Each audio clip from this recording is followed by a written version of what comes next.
Tani për tani, bota po pret të shohë nëse kjo marrëveshje e brisht paqeje do të qëndrojë.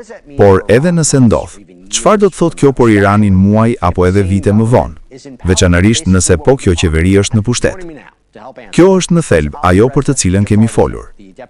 Më bashkohet tani për të na ndihmuar të përgjigjemi kësaj, Alireza Jafarzade, zëvendës drejtori i zyrës në SBA të Këshillit Kombëtar të Rezistencës së Iranit.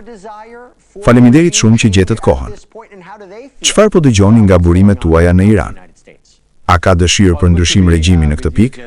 Dhe si ndihen ata për atë që po ndodh aktualisht me Shtetet e Bashkuara? Mirë që jam me ju, Jesse.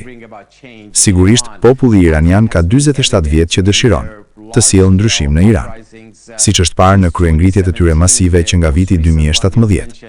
Më e fundit që përmendet sapo në janar të këtij viti.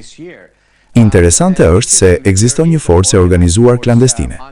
Vetëm 5 ditë para fillimit të luftës, opozita kryesore iraniane, MEK, e cila është e njëjta lëvizje që ekspozoi të gjitha objektet kryesore bërthamore të Iranit, është shënjestra kryesore e vrasjeve nga regjimi i Iranit.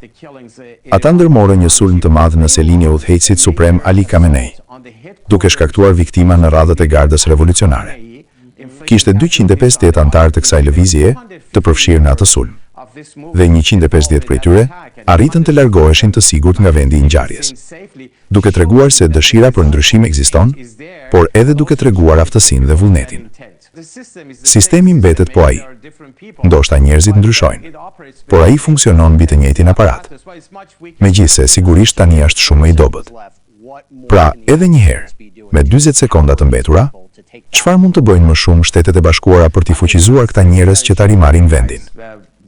Mendoj se Shtetet e Bashkuara duhet të njohin shumë qartë dhe hapur të drejtën e popullit iranian për të përmbysur regjimin, të drejtën e rezistencës së organizuar klandestine.